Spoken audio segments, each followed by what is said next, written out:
So, this is by Krandor Antian II. Whoever that is, I don't know. Yeah, we have no idea who this is. Wink, wink, Kunal. Okay. All right. So what we're gonna do here is we're gonna read through this essay entitled "Where Feminism Went Wrong" and point out all the logical fallacies and all the factual errors and all the other problems with it, because there really are a lot of fucking problems here. All right. So let me read the first paragraph. As far as modern progressive movements go, there are, I don't want to spell, there are very few as complex, confusing, and vague as modern feminism.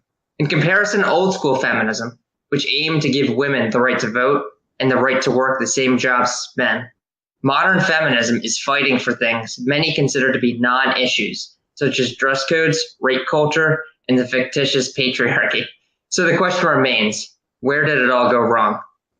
I think my biggest issue with this paragraph is this straw man, right? So modern feminism, he names the issues of modern feminism as dress codes, rape culture, and the fictitious patriarchy. Okay, so obviously these are not like the biggest issues, right? So abortion rights, obviously, access to contraception and things like that, those are not non-issues, those are real issues. Okay, I don't know where this dress code thing came from. I mean, that's not like, I mean, yeah, it's talked about. What does he mean by dress code, though?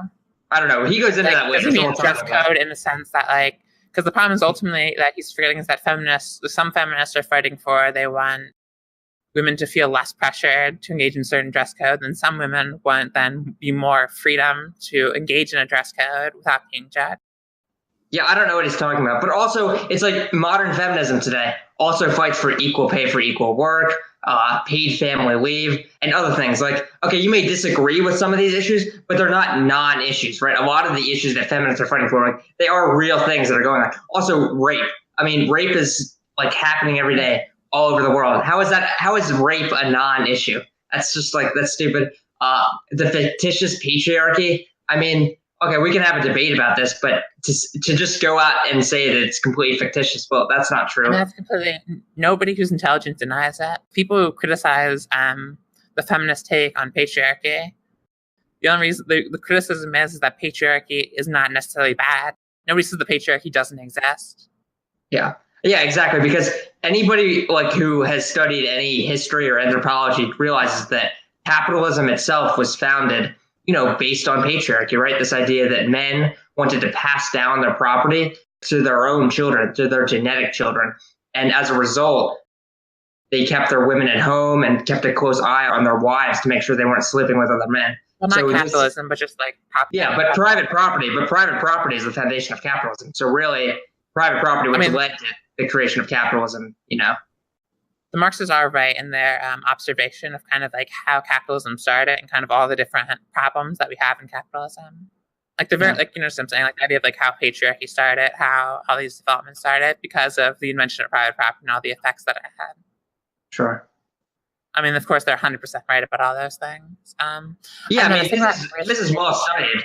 I mean, this is well studied. Like this is the Neolithic revolution, right? The start of agriculture where people had their own farms and they wanted to pass them down to, their own genetic children. And that, that has completely to do with private property and patriarchy. But yeah, keep going. Exactly. This issue on rape culture, though, like I feel like this is over exaggerated on both sides, really. It's just because it's a very hard crime to try. Yeah, I completely agree with you. Obviously, like in court, rape can be a tough crime to try. But what Kunal seems to be doing here is he by using rape culture without qualifying it, without specifying, he seems to be almost like just denying that like rape is a problem or something like that. I'm not even sure what he's doing exactly. All right, so I'm going to move on to the next paragraph. Before getting into that, let's first discuss the issues listed above and why I classified them as non-issues. Dress codes, such as schools enforcing no short shorts, apply to both men and women equally. Just because women are more likely to wear short shorts on their own doesn't mean that it is sexist. Likewise, men are more likely to go shirtless, yet no one claims that dress code requiring shirts is oppressive to men. As far as rape culture goes, we clearly have a problem with rape that we need to address.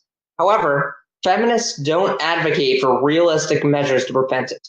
As a society, we give women advice on how to prevent rape, such as nail polish that can detect date rape drugs, but modern feminists will criticize that nail polish because it's victim blaming. Rather than coming up with solutions to fix the problem, most feminists just say, teach men not to rape. That is the equivalent of rather than telling people to lock your car doors in the inner city, telling people to just not steal. With every other crime, we teach people how to prevent it. But feminists don't want to teach women how to avoid being raped, which actually will put more women at risk of it. Lastly is the word you will hear all the time, patriarchy. Yes, as a whole, there are more men in a position of power. No, that doesn't mean there's a patriarchy going on. And modern feminists just use that as a buzzword to attract more women to the movement. First of all, this entire idea that like feminists aren't promoting realistic measures to prevent rape is retarded. It's absurd because, I mean, just look at college campuses, right? Like, this is the first thing that popped into my mind. Like, on every college campus, there's like a service now, like walk women home at night. That's, heavily supported by women and by feminists. Like, of course, feminists support realistic measures. They have self-defense classes. I'm pretty sure this nail polish was created by feminists. The problem with me is, I guess, like some people, like, for example, the people like to cherry pick through like feminism. For example, let's say somebody says, oh, teach men not to rape. I mean, yes, it's a valid response. Most people even say that aren't necessarily saying that, of course, we're not going to like do other measures, but I think their entire point is that like, okay, so I was reading this thing about like women and their experiences back in the 1950s, where, for example, they'll be hanging out with their boyfriend and their boyfriend, they'll be like kind of getting like sexual or something like that, or even like before that, like kind of like back in the day. And their boyfriend would kind of do something that would like rape them, for example. They'd kind of force them into doing something they didn't want. So the kind of concept that like men don't necessarily know that it's wrong to force women to do things is kind of a fallacious thing, because obviously it's to say that men don't necessarily have a tendency to, maybe they're not like evil rapists, but you do kind of have to teach them. Yeah, I entirely agree with that. Like, obviously, if you didn't teach any men that rape was wrong, like, the incidence of rape in our society or in any society would be far higher. Because, like, like a lot of men will like, I agree, they wouldn't be evil rapists. Like, they wouldn't be maliciously trying to rape women, but they might, get really, horny or whatever, and like, do it at like a party or some shit. Like, that would just like happen. Of course, teaching men that rape is wrong, that's effective to an extent. Now, but he's like straw manning, like, just over and over again, and he's just like, cherry picking and shit, because like maybe one random feminist said that nail polish is victim blaming. I'm not even sure. I'll have to Google that. Yeah, I'm pretty sure like literally feminists, the vast majority of feminists would support preventive measures such as that. Literally how it works is that, for example, they'll find one video or they'll find one Tumblr and they'll just pass it around and make like a million videos. Like every anti-feminist channel will do a video on it.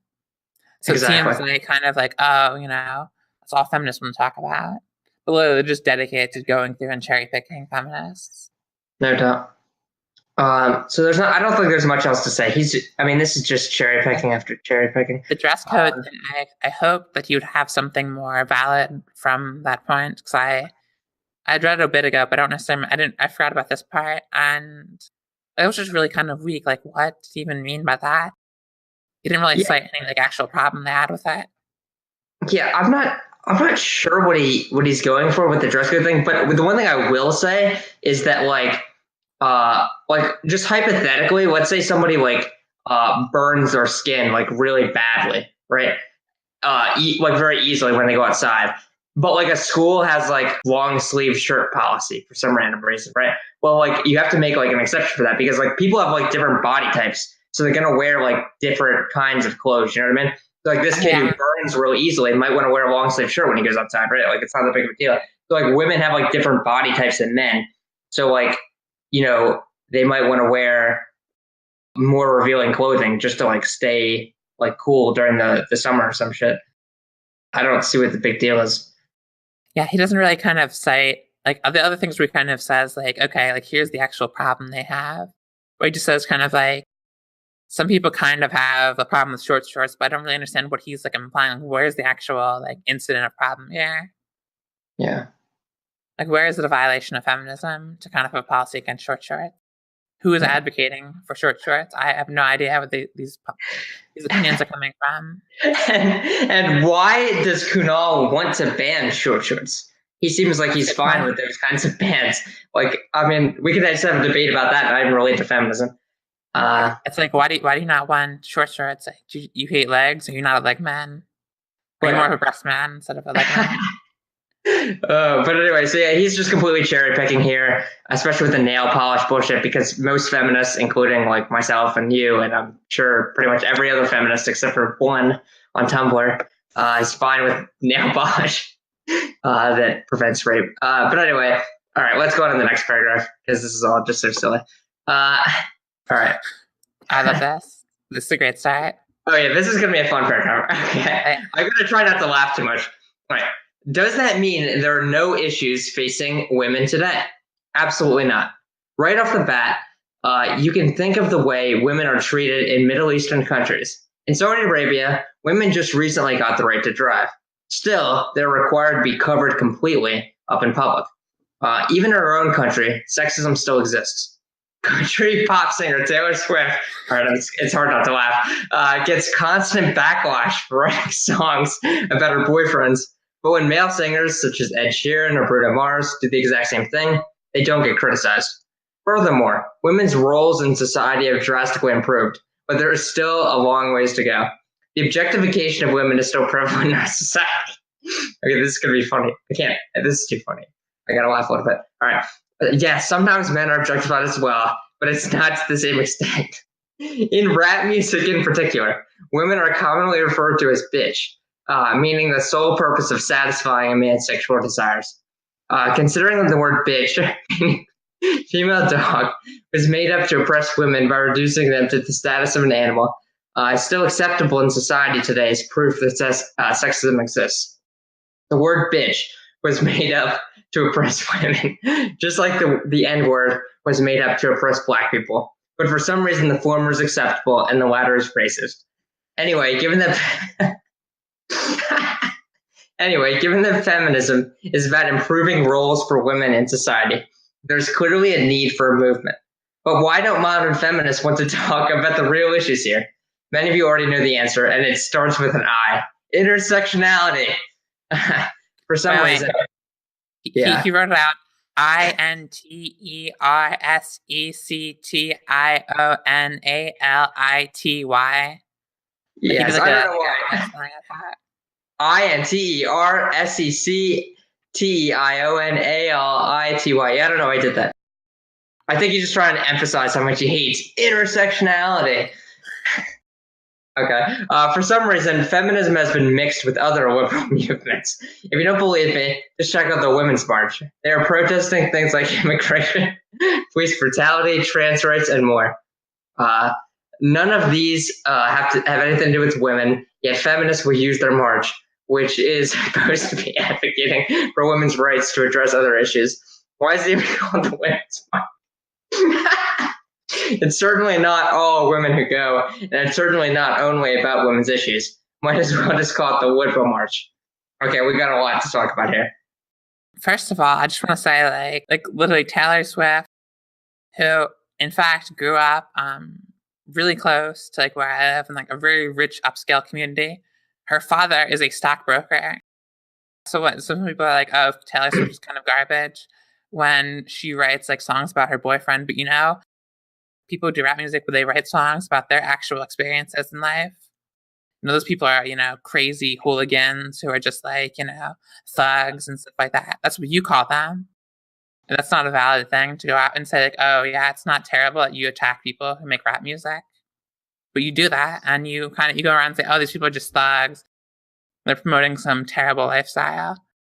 Yeah, so let's talk about this. So yeah, Taylor Swift, I obviously grew up near where she grew up as well, and my sister's elementary school teacher actually used to be her babysitter. But anyway, so yeah, Taylor Swift, her father was a financial advisor.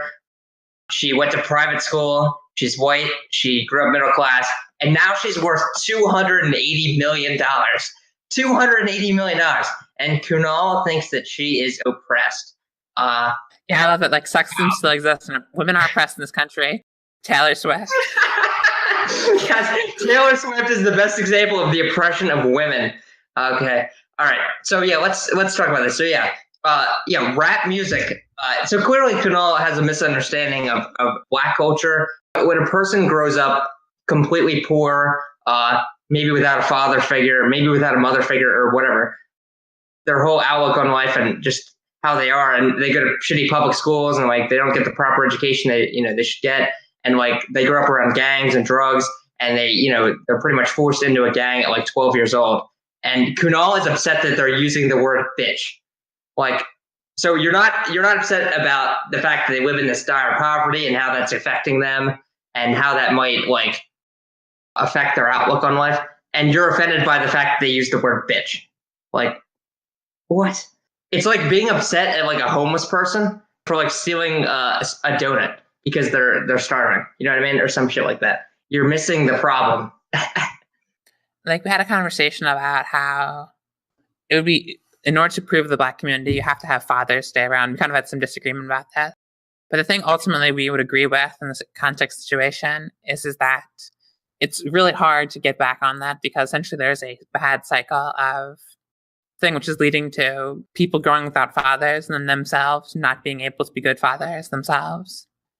And this is where like people like Kunal and Sargon of Akkad are like, completely wrong about everything. So like, Kunal believes that like even private charities are unethical for helping poor people. And like Sargon of Akkad believes that like Black people should just get married because that'll like totally obviously fix everything.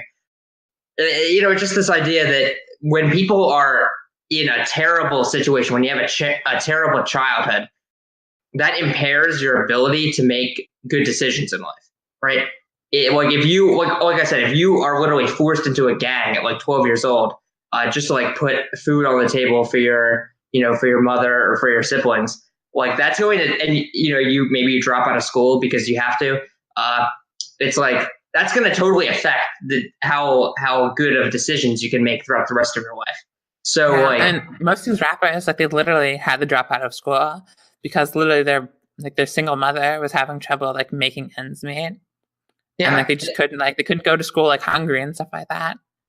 Because they didn't have any food, they didn't have any money, like they can't be effective students. So what's the point? Just drop out and go make money. Yeah.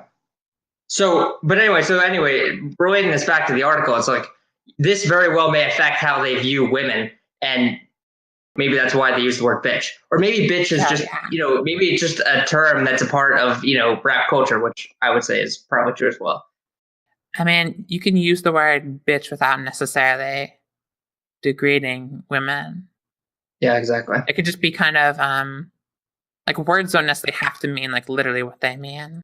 True. Like the N-word, for example, it's often used in kind of a slang context, which obviously doesn't mean what the N-word historically meant.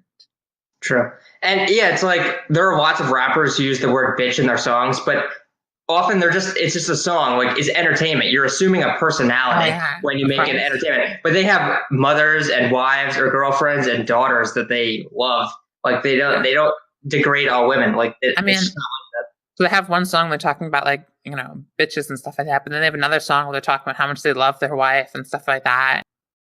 If somebody take a song about these people who were raised up in bad situations with their father, they didn't have a father, and then you listen to the song where they're just rapping about bitches, but you don't actually care about, like, for example, the song where they're talking about being a family man, loving their wife, loving their family. Yeah, I think Jay-Z is a great example of that.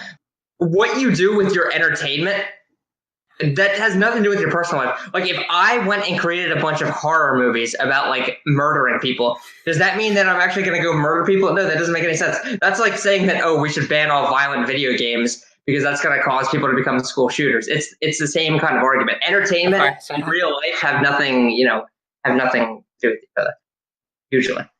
All right, so the next thing we got to talk about here is this whole intersectionality. Yeah. So what are your thoughts? I just want to say, I don't like intersectionality. But I actually have a legitimate criticism of it, you see, because I actually understand what intersectionality is. The problem I have with intersectionality is that the idea that, okay, so I'm part of an oppressed group, another person's part of an oppressed group, the idea essentially that we should automatically work together or should be allies, I don't necessarily agree with that, because I think that the dynamic between the oppressor and oppressed is not as distinct as possible. One group isn't necessarily naturally the oppressed, another group is not necessarily naturally the oppressor. If you ally with another group, it could then turn into a situation where they could be worse than the current oppressor. And I just generally don't like that type of analysis for that problem, the idea of the oppressed-oppressor dynamic, because I don't necessarily view it that way. I think, for example, people say we should support the Palestinian authorities because Israel is evil, is bad arguments. The Palestinian authorities would be worse for all the people living in that region if they're actually given power over the region. Okay, so the one thing I would say about this is, but sometimes intersectionality is more of a practical concern than this kind of like theoretical one. So like, for example, like in America, I think in America it makes sense for like, gay people and trans people to work with feminists because I think just naturally, like sometimes they're fighting for the same issues or, they're working together on other stuff and like they can just be natural allies. Would you agree with that kind of? I'm okay with alliances. I have to disagree with the methodology for which intersectionality prescribes forming alliances with other groups. Okay, that's fair. But I agree with the sentiment of the idea of intersectionality in the sense that you should ally with other groups, people, to fight for common goals, or even just fight for other people's struggles, even if they're not necessarily your own struggle. That's fair. I mean, I do agree with you that like the oppressor relationship can be more complicated than is typically viewed because the Palestinians are oppressed, but within Palestinian society, women are oppressed. Sure, yeah. So, what do we do? Jewish people having control of the region may actually make it better for women or gay people to live. Yeah. Yeah, so like these are more complicated questions. But I would say that in the United States and just in the Western world in general, it's not really quite as complicated as that typically. But I think we kind of address intersectionality. I don't necessarily know if you really like the protests and things like immigration, police brutality, trans rights, etc.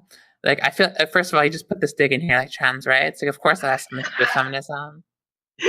Yeah, I don't see how he could view like, especially trans women. Of course, the issues of trans women have to do with feminism. Like, I'm not sure what he's getting at there. Because his take is that trans women aren't women; they're just men, so they're relevant to feminism. So obviously he's wrong about that. But I think one more thing has to be added here, right? I think Kunal very much. Well, I'm just gonna be honest. He seems to very much have something against Black people and immigrants and stuff because like he wants to make feminism white again. That seems to be my my feeling with this whole article, right? He wants to make feminism white again. And especially mentioning Taylor Swift kind of represents that, because he just like mentions, police brutality, as something to do with intersectionality and nothing to do with feminism. Well, Black women, their pay is far less than white women, as a percentage of a white man's pay. It's like 44 cents on the dollar or some shit like that. Of course, Black women are affected when there's police brutality. When your father is locked up, or your father is killed by a police officer, like of course it has effect on women. He doesn't seem to even mention Black women, right? But here's the thing that he forgets. He talks about how bad rap culture is and how bad like the terrible the Black community is, and they're like they're completely unfeminist. But he doesn't necessarily come to the aid of Black women and says, like poor Black women, they're the most oppressed because look at the rap music culture. Yeah, he doesn't even mention Black women. He kind of makes it seem like white women are the only victims, right? Women of color, the victims of the Black community. The Black community's supposed anti-feminism. Like the Black men are just then going and being like causing problems for white women. So that argument isn't even really consistent. Yeah. It's like it's kind of like, hey, everybody, your lily white daughters are going to be raped by a pack of Negroes or something like that. Like, watch out. But no, literally, that's the feeling you get from this article, right? That like women of color, like, just, they don't even really exist, you know, whatever. Immigration, like, of course, immigration has an effect on, you know, on women, you know, Hispanic women, you know, any woman from a foreign country. How can immigration not be related to feminism at all? Of course, there's some relationship. Yeah, I honestly am not a big supporter of immigration, nor do I think police brutality is the problem that it is. I mean, I think over-policing is a problem. Police interactions with minority communities is a problem. And the way that laws are kind of written, which disproportionately affect poor people, like, for example, drug laws and such. You don't seem to very much oppose immigration, though. You seem to be more like, you're fine with, like, you know, immigration from, like, Central and South America, it seems, from my conversations.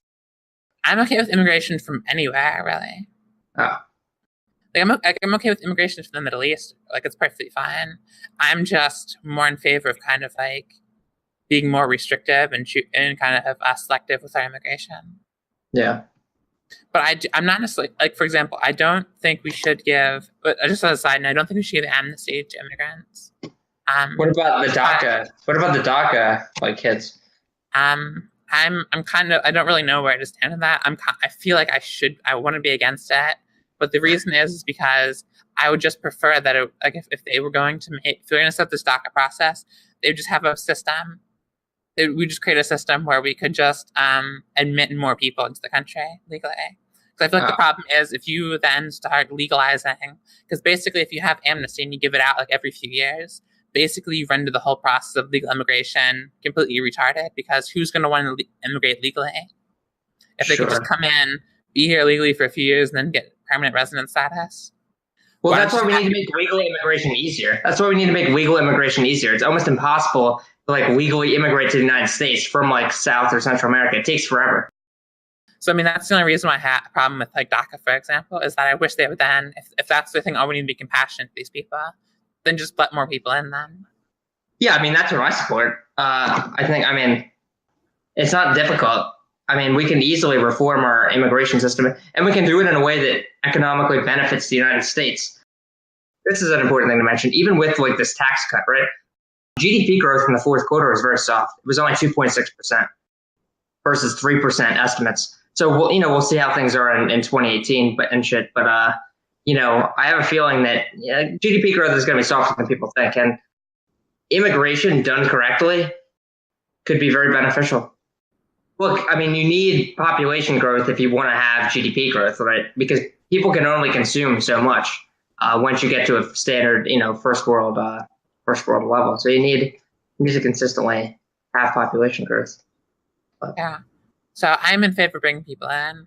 I think, though, the only problems that I have is immigration, as we need to be compassionate for people that are being here.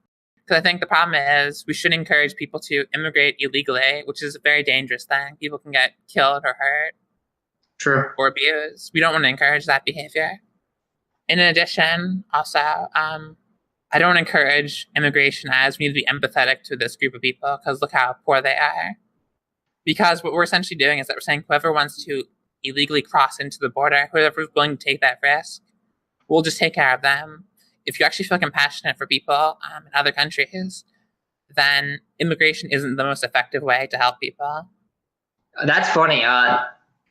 So this communist I watch on YouTube, his name is Caleb Maupin. Oh, you told me about him, didn't you? I forget. Maybe you didn't. I don't think so. No, anyway, so he's this communist I watch. He's a reporter for RT, Russian Times or whatever. Not surprising. Yeah, obviously. So he's fucking weird. But anyway, he made a great video about that. Like, he's just like, these neoliberals like Hillary Clinton, they want to increase immigration and shit. But like, most people, this is his opinion, most people don't want to immigrate. They immigrate because of, capitalism, has reduced their countries to like dire poverty. And, these people from like Guatemala and Honduras and shit, like, they don't want to come to the United States. They're forced to come to the United States because they're living in like dire poverty. So like, we shouldn't be cheering immigration. Immigration is like a crisis. And we should be trying to, in his opinion, get rid of capitalism so we can solve that crisis. And then people won't want to immigrate as much. All right, but I guess we can move on to the next paragraph now. This is gonna be funny too. Okay, gotta try not to laugh. All right. Why are feminists so quick to criticize a white Christian man who tells a female to not wear short shorts in the name of modesty, but say a Muslim man telling a woman to wear a hijab is not oppressive and rather just a part of their culture? Why don't feminists criticize rap music for their obvious objectification of women? Again, intersectionality. I should say the letters, but I'm not going to. If feminists do criticize these things, they will be called the derogatory name white feminist. So I'm making the case that intersectional feminism is where feminism went wrong. If you think about it, it doesn't really make sense. You don't see the movement Black Lives Matter advocating for women's rights or a call to end the objectification of women. Same with gay pride or trans pride or movements for open borders. None of these other movements stray away from their one goal, yet feminists are required to. And that's the issue with intersectional feminism. Why must a movement about women's rights be required to fight for everyone's rights? I mean, I think it's quite obvious. It is, but because people believe in human rights, because the whole movement is that I'm an activist for women's rights, and I believe women's rights because I believe in the concept of human rights. People are like, I'm a humanist, but I focus on the idea of feminism, but I still believe in all human rights. People aren't just like, I am one thing, I am just a feminist. That means I only advocate for the improvement of women's lives. It's kind of just stupid. Yeah, I mean, obviously I agree with you. I think like there's not much else to say, but I think the one thing that could be said here is just like Kunal he wants to like, I don't even know how to describe it. It's just like, it's this worshiping of just like white women and just like ignoring every other social issue that exists in the world. Yeah, I don't think there's anything else I can possibly say. I mean, it's kind of disturbing, like a disturbing like lack of empathy that I'm seeing here. Just like, I mean, in addition, like feminists do criticize the fact that Muslim women have to wear hijabs. Yeah, of course they do. Yeah, for sure. Obviously. Now there's some feminists who make the point that they don't want to ally with people like. I mean, I understand their point. I disagree with them a little bit, actually quite a bit, because they don't want to ally with people like what's her name? The really famous like ex-Muslim. Oh yeah, Ayaan Hirsi. Ayaan Hirsi. They don't want to ally with Ayaan Hirsi because they view her as an anti-Muslim bigot. Yeah, I mean, I don't really agree with that. I don't really agree with that either. Okay. But at least their point when they say, I don't want to criticize women for wearing hijabs, is that they don't want to join in your movement because, like, for example, the problem ultimately is that you can be critical of Islam, which me and you are both. We don't really like Islam. We think it's a serious problem in terms of like who is doing a lot of the oppression of like women and stuff like that. But the problem ultimately is that people then want to use this just to actually be like, I'm racist against Muslims. I don't agree with this. I think that it's stupid. But a lot of people don't want to be involved with it because people are really racist against Muslims. Yeah, and I think also Kunal is oversimplifying again, because like, first of all, modern feminism is not like some monolithic movement, right? There are lots of different pieces here. There are lots of feminists who who oppose Islam and oppose hijab, and then there are, like you said, there are others who want to kind of like more of an understanding with Islam, because Muslims definitely do experience a lot of bigotry and hatred, and they don't want to feed into that. But at the same time, they try to strike a balance. There are both sides to feminism, and it's a healthy debate. I think it's a good debate that occurs within the feminist movement. To be fair, like inviting Linda Sarsour to the Women's March was kind of a bit concerning. Inviting who? Linda Sarsour. I don't know who that is. She's basically one of like the major Muslim feminist women. So why is that concerning? Because of the fact that she advocates for Sharia. She's like, we should have Sharia, and that's the most feminist thing to do. She's like pro Saudi Arabia and stuff. Oh. Yeah, I found her. And she also said some stuff about like Ayaan Hirsi Ali, how like it was a good thing that she had female genital mutilation like against her. So yeah, I agree. That's concerning. This reminds me of that friend that we have who sports female genital. oh yeah, I'm not gonna say her name. I'm not gonna say her name because I like her. She's a really nice person. Yeah, she's a really nice person, but yeah, I think that's absurd, obviously. But yeah, no, I agree with you. But again, Kunal is just kind of avoiding this fact that modern feminism has lots of different views in it. It has views like ours and has views of other people as well. So like, this paragraph is kind of stupid. Again, he's just straw manning and he's just cherry picking. And so I'm gonna read the next paragraph now, I guess. This is actually going to be, I think, the most interesting one because I have a lot to say about this. Okay, because this is just Riley Dennis stuff. All right, there's something called tolerance trends. The leftists have a way of sticking up for a group of people that they think are oppressed, but they will turn on that group at the earliest convenience. The leftists used to stand up for the rights of women and gay people, but they have abandoned those groups, Muslims and trans people. Islamic culture is often oppressive to both women and gay people, yet the leftists will always defend Islam. Many transgender activists, this is too funny, particularly lesbian male to female ones, Riley Dennis is who he's talking about, are attacking lesbians for not wanting to sleep with a girl with a dick. Previously, that would be considered homophobic, but for some reason that's acceptable. That's not to mention how transgenderism contradicts a large portion of feminism. Feminism tells women they can do everything a man can do, but by transgender logic, if a woman does a certain number of masculine things, they're actually a man. And if a feminist brings this up, they get labeled another derogatory thing, a TERF, trans excluding radical feminist. Okay, there's a lot to talk about here. I have something to say right here, because first of all, this idea of like, who says, if a woman does a certain number of masculine things, they are a man, which like people have no idea what, like, about transgenderism, what it's about. Now, to be fair on this point, the idea of gender identity disorder, there was a problematic thing of like, okay, so the idea essentially was that, okay, people have a certain behavior and they identify with this kind of, their inner identity leads them to engage in an outward behavior, and this idea of gender identity disorder. And that by be attracting to more feminine things that then can make you a woman. You could make that argument for that old diagnosis, but they got rid of that because they realized, hey, there's actually problems with it, and they create the idea of gender dysphoria. And so actually I just want to read something, conversation I had on Discord. Let's analyze the phrase, women born women. It is used by TERFs. The argument goes like this. Trans women, even if they are women in an essential way, are not really women because they were raised and treated as males by society all their life. In some ways, you could interpret being trans as more of an aspiration.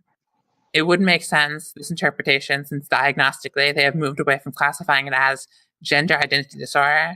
This is because to say it is your identity is a weak claim.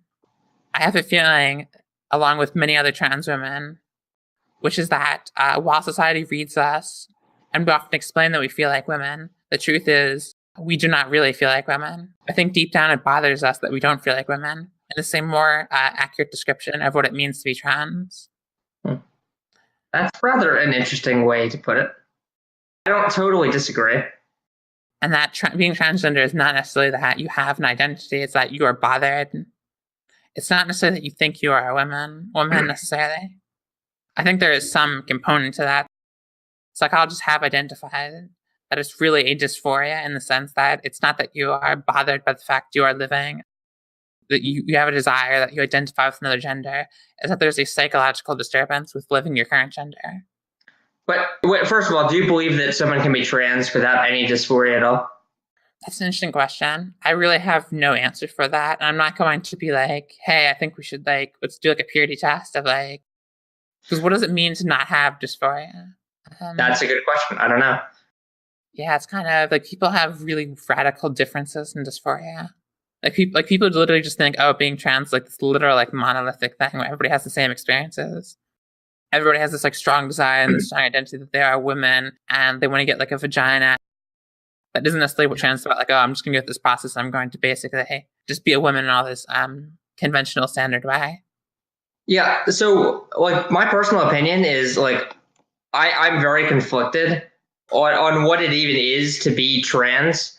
And because I think gender and sex and whatnot are very complicated. Now I think both gender and sex are basically social constructs.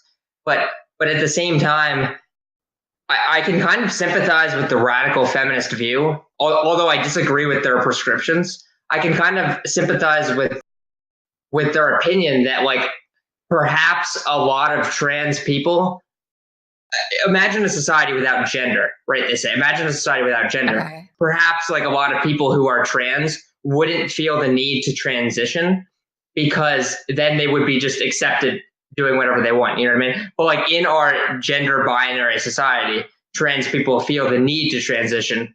That's the only way to be like accepted. If you identify as either man or woman, that's the only way to be accepted in our society. Like I can kind of sympathize with that view, although I don't know if I agree with it.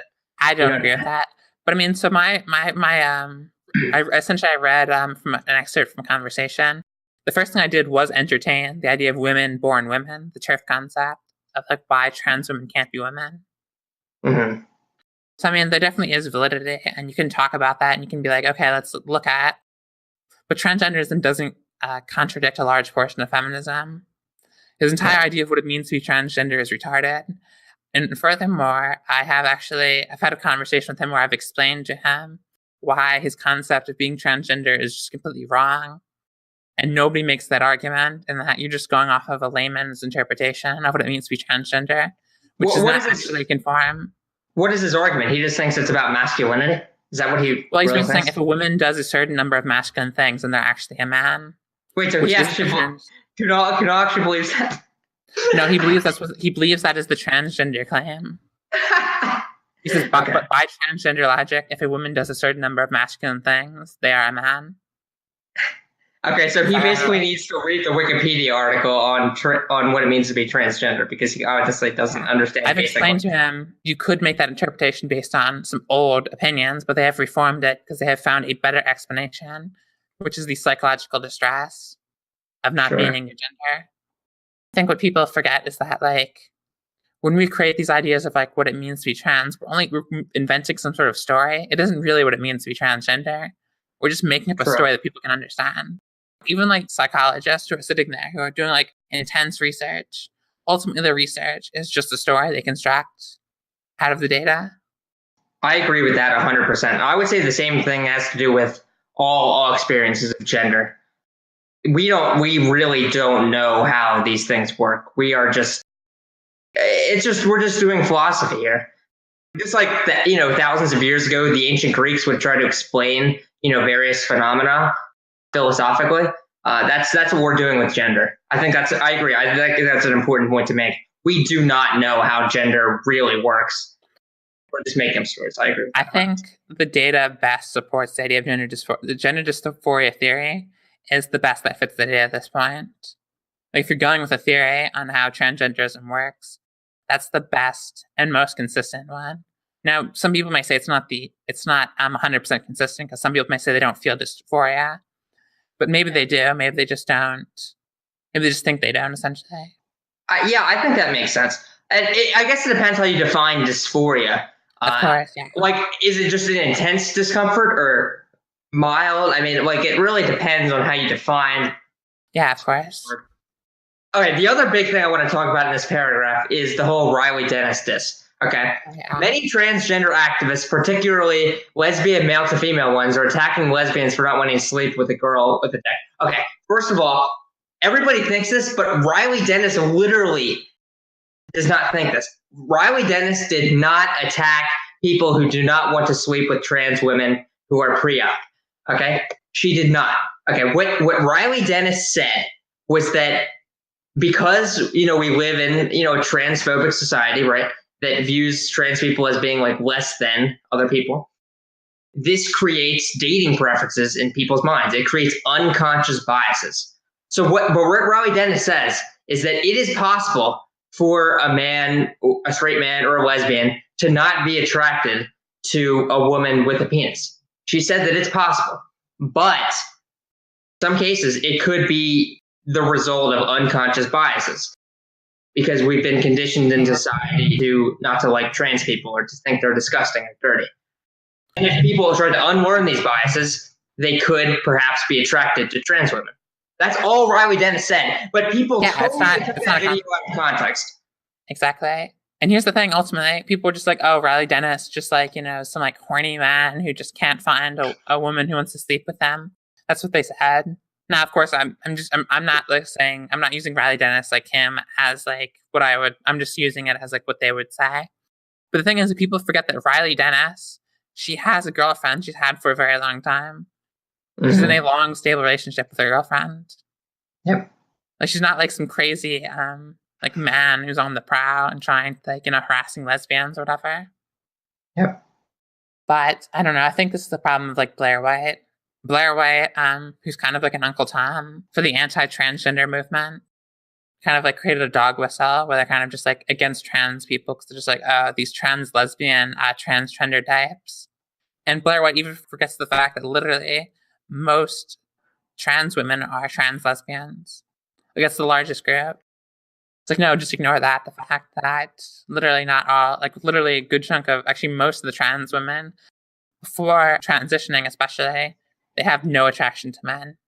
But that's because Blair White, I think, is a little bit homophobic, right? She very much wants to be accepted by her alt-right like people. She wants, there to exist very traditional gender roles. She wants there to exist males, which are men, and females, which are women, and the men are attracted to women, and the women are attracted to men, and basically nothing else. That's what she wants society to be like. And just conveniently for herself, she carves out a little role for a trans woman who fits the, who isn't non-binary, who isn't a lesbian, etc. Strict trans woman. She carves out that little niche for herself in this traditional society, just so she can fit in. But then fuck everybody else. That's Blair White. Yeah. And she did a lot of harm. I remember when she made her Riley Dennis apology video, which was really stupid. And I remember a really savage comment from Theron Meyer, who's like the best of both worlds, because she's like red-pilled and she's woke at the same time. Because she hangs out with contrapunts like best friends. Oh, yeah. But anyway, yeah. So she made this savage tweet that was like, yeah, because like going after and creating a purity test for being transgender is totally an awesome thing to do. It's like there's nothing wrong with that at all. Going around harassing people who you think are not real transgender just out of some like stupid parody test. Yeah, that is a good tweet. Yeah, I love that tweet. But anyway, I love Theron Myers. This is just an aside, but I love Theron Meyer when she was debating with like roaming millennial and like and Warren Southern and Nick Fuentes. So like Nick Fuentes is like the super like transphobic, like Christian conservative, like alt-right person, and there was this great debate, right? And like you watched that debate? Oh my god, that was fucking great. That's probably my favorite YouTube debate like ever, I think. Yeah, she like literally freaked out. She's like, "You transphobic piece of shit."